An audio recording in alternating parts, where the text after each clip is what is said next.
श्री गुरु चरण कमलेभ्यो नमः। मैत्रेय मुनि कहते हैं, हे विदुर, सभी ब्राह्मण ऋत्विजों ने, यज्ञकर्ताओं ने शिव जी के गणों द्वारा प्रताड़ित होने के कारण कष्ट से परेशान होकर ब्रह्मा जी के पास जाकर के शिकायत की और सारा बात बताया।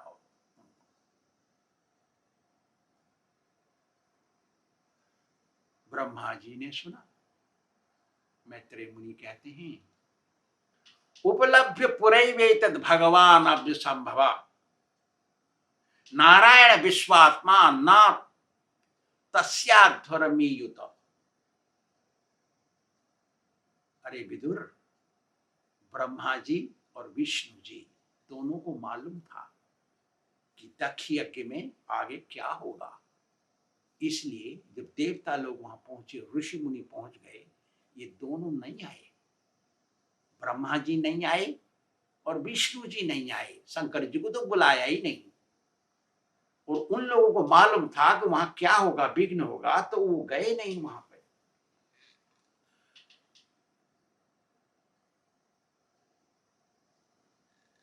जब ब्रह्मा जी ने पंडितों से, ब्राह्मणों से, ऋषि मुनियों से सुना कि यज्ञ में क्या हो गया, तब ब्रह्मा जी बोले, क्या बोले?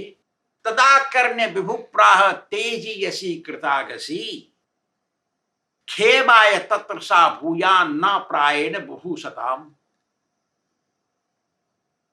अरे पंडितों, ब्राह्मणों, ऋषि मुनियों, सुनो। जो शुद्ध हो जाता है भगवान का भगत, उसके पास आध्यात्मिक शक्ति आ जाती है। ऐसे शुद्ध भक्त को गलती करने से भी उसको दंडित नहीं करना चाहिए।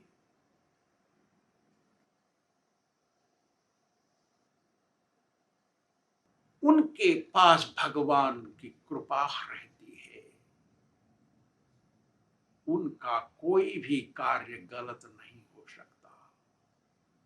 जो भी कुछ करते हैं वो दंड के भागी नहीं हो सकते। हे देवताओं, तुम सुनो। भगवान का भगत भगवान के साथ रहता है।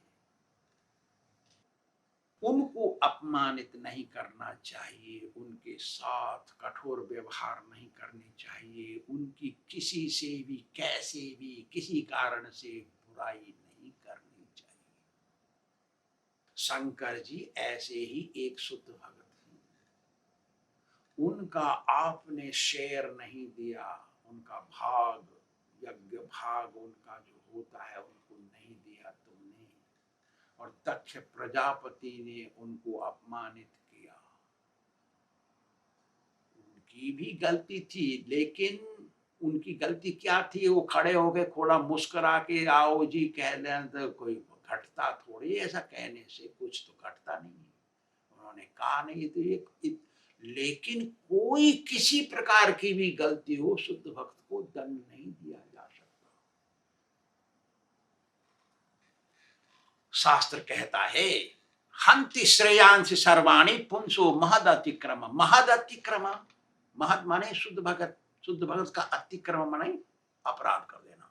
शुद्ध भक्त के चरणों में किसी प्रकार का कोई अपराध कर दे, किसी भी कारण से, हंति श्रेयांसी सर्वाणी, सारा उसका अच्छा आने वाला समाप्त हो जाएगा। उसके लिए जो कुछ अच्छा होने वाला है वो सब समाप्त हो जाएगा। श्रेयांश सर्वाणी, हंति, नष्ट हो जाएगा, समाप्त। क्यों ऐसा मोल ले? शुद्ध भगत यदि कुछ भी गंदा भी करता है तो वो गंदे कार्य करते समय भी शुद्ध रहता है। वो अपि चेत दुराचारो भजन्ते माम अनन्य भाग साधुरेव समन्तव्य सम्यक व्यवस्थो ही सहा। श्रीमद् भगवद गीता में भगवान स्वयं कह रहे अपने मुंह से, मेरा शुद्ध भगत यदि कुछ गंदा भी कर देता, दुराचार भी कर लेता है, दुराचार का काम, तो भी वो सही है, क्योंकि भक्ति बारे भक्ति में वो लगा हुआ है। मैं उसके हृदय में हूं, खिले हुए कमल खिला हुआ है उसके हृदय में। उसको सही मानना। क्षिप्रम भवति धर्मात्मा शाश्वत शांति निगच्छति। कौन्तेय प्रतिजानी ही नामे भक्त प्रणश्यति। भगवान गीता में कह रहे हैं कितना भी गंदा काम वो कर रहा है, कर दिया, तो भी वो क्षिप्रम भवति धर्मा, क्षिप्र कहते हैं इसको, आधे, ये तो पूरा है, आधा माने आधे से भी आधे सेकंड के अंदर वो शुद्ध हो जाता है, धर्मात्मा बन जाता है। भगवान कह रहे हैं शाश्वत शांति निगच्छति, उसको शाश्वत शांति मिलती है।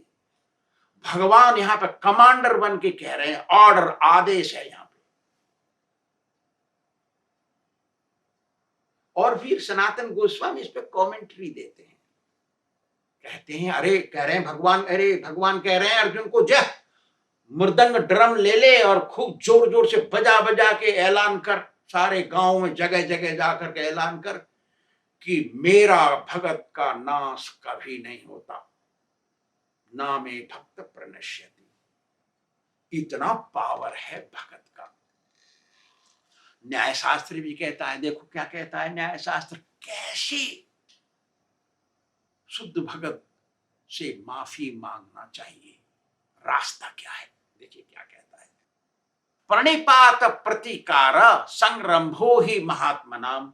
महात्मा से कोई अपराध हो जाए और हम उसकी निंदा कर दें, कुछ गलती कर दें उसके विरोध में, कुछ बोल दें उसके विरोध में, उसकी इच्छा के विरुद्ध कोई काम कर दें, तो उससे माफी कैसे मांगी जाती है ना, उसके पास जाके उनके चरणों को पकड़ के और ऊपर को सिर करके मांगना चाहिए, मुझे माफ कर दो। यही एक रास्ता है, प्रणिपात होना चाहिए। प्रणिपात प्रतिकार, हाथ जोड़ करके उनके चरण पकड़ के सिर को ऊपर उठा के मांगना चाहिए, मुझे माफ कर दो, मेरी गलती है। नम्रता पूर्वक, घमंड से नहीं। तो अरे देवताओं, अरे ऋषि मुनियों, तुम सब जाओ शंकर जी के पास, उनसे क्षमा याचना करो, तभी तुम्हारा यज्ञ पूरा होगा, नहीं तो हम लोग समेत, हमारे समेत सबका नाश हो जाएगा। भगवान के भगत के पास भगवान रहते हैं।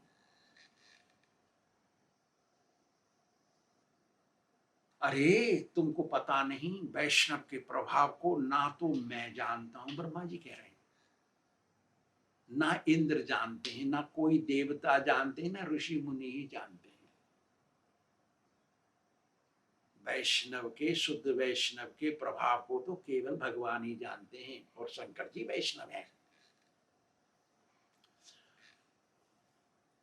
जब ब्रह्मा ने सोचा अरे तेरे, ये शायद डर रहे हैं शंकर जी के पास जाने के लिए, इसलिए ब्रह्मा जी ने कहा चलो मैं चलता हूं तुम्हारे साथ। तो ब्रह्मा जी सारे देवताओं को और ऋषि मुनियों को लेकर के शंकर जी के पास कैलाश में गए। देखा कैलाश कितना सुंदर है, और कैलाश शंकर जी को प्रिय है, वहीं रहते हैं शंकर जी। उसमें पेड़ पौधे, फल के वृक्ष, पुष्प के वृक्ष, उद्यान, बाग बगीचे, पशु पक्षी और तालाब पोखर सब कुछ था। देखिए सब कितना सुंदर है, और बीचों बीच में एक बरगद का पेड़ है जो 100 योजन ऊंचा है, 800 मील, एक योजन में 8 मील होते हैं, सो 800 मील ऊंचा है वो। ये कहानी नहीं है, ये सच्चा है, सत्य बात है। तो ये 800 मील ऊंचा है और 75 योजन चौड़ा है, माने 600 मील चौड़ा है। 800 मील ऊंचा और 600 मील चौड़ा, उसके नीचे शंकर जी बैठते हैं, उसकी छाया के नीचे। बट छाया कूप जलम उष्ण काले भवेत् शीतम, उष्ण काले च शीतलम, शीत काले भवेत् उष्णम, उष्ण काले च शीतलम। बरगद की छाया और कुएं का जल गर्मी में ठंडा होता है और सर्दी में गर्म रहता है, और उसके नीचे शंकर जी बैठे। देखा जब वहां पहुंचे सब लोग, शंकर जी शांत भाव से बैठे हैं, उनके सामने नारद मुनि ऋषि मुनि बैठे हैं, कुछ पूछ रहे हैं। उस समय शंकर जी का बायां पैर दाहिने जंघे पर रखा था और बायां हाथ बाएं जंघे पर रखा था। दाहिना हाथ में माला थी और वो तर्क मुद्रा में बैठे थे। तर्क मुद्रा इसको कहते हैं। ऐसे बता रहे हैं, कोई बात भगवान के बारे में बोल रहे हैं।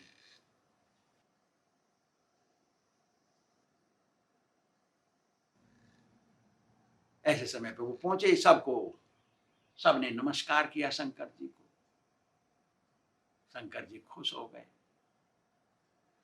ब्रह्मा जी बैठे नहीं, खड़े खड़े बोल रहे हैं। क्यों? तो ब्रह्मा जी के बेटे लगते हैं शंकर जी, इसलिए ऊपर रहे हैं वो। ऐसे देखना पड़ेगा बाप को। तो शंकर जी ऐसे देख रहे हैं, ब्रह्मा जी खड़े हैं तो ऊपर से बोल रहे हैं, अरे शंकर, तुम तो भगवान के तमोगुण के अवतार हो।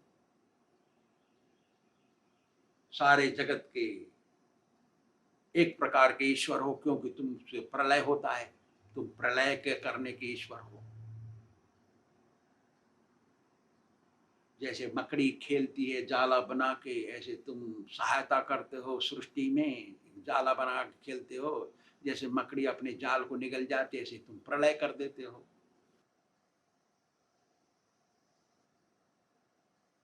अरे तुमने ही तो शुरू कराया दक्ष के द्वारा ये कर्म कांड का सिस्टम।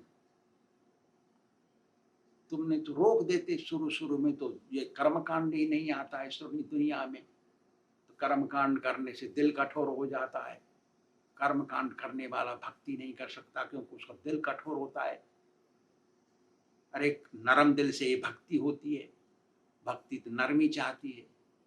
इससे घमंड बढ़ता है कर्म कांड से। तुमने तो रोका नहीं उसको, इसलिए तुम्हारे कारण तो हो गया ये कर्म कांड का सिस्टम दक्ष द्वारा। ये प्रचलन हो गया। जो दंभी, पापकर्मी, पाखंडी, धूर्त होते हैं वो तो नरक में जाते हैं। तुम ही ऐसा काम करवा देते हो। इसलिए तुम ऐसा करो कि जो दैववश हो गया अपराध तुम्हारे पास, आप वैष्णव हो, माफ कर दो और दक्ष यज्ञ को होने दो। तुम क्षमा करने में समर्थ हो, तुम्हारे पास वो सामर्थ्य है, और यज्ञ का भाग तुम्हारा लेने का अधिकार है, तुमको मिलेगा। इन लोगों ने दिया नहीं, इनके अपराधों को क्षमा करो। दक्ष यज्ञ विध्वंस हो गया है और यज्ञ पूरा होना चाहिए, तभी जगत बचेगा। अन्नाद भवन्ति भूतानि पर्जन्यादन्न संभव यज्ञाद भवति पर्जन्य यज्ञ कर्म समुद्भव। भगवद गीता में कह रहे हैं भगवान। तो बात तो सही है, यज्ञ तो पूरा होना चाहिए जिससे देश बचेगा। अब कैसे होगा पूरा? न दक्ष को जीवित होना है, भृगु की दाढ़ी मूछानी है, भग देवता के नेत्र सीधे होने हैं, पूषा के दांत सही होने हैं, इससे यज्ञ पूरा हो। और जिसको लग गया है, जिसके हाथ पैर टूट गए हैं पत्थरों की बरसात के कारण, उन सबको ठीक होना पड़ेगा। और आप ही करेंगे, आपके पास कृपा है। भक्त, भगवान का भक्त तो दयामय होता है। आप उनकी गलतियों को माफ करिए, कृपा करिए, उनके ऊपर सबको सही करिए और दक्ष यज्ञ को होने दीजिए। उसको पूरा होना है। दक्ष यज्ञ को पूरा कराइए, आपका काम है। आपके सहारे से ही पूरा होगा। कृपा सिंधु सुसंपूर्ण, वैष्णव का लक्षण है। कृपा सिंधु है वो, कृपा का समुद्र है। आप इनकी गलतियों को क्षमा करिए, कृपा पूर्वक यज्ञ कराइए। ऐसा आज हो गया है। आगे की कथा आगे कहेंगे। श्री राधा गोविंद भगवान की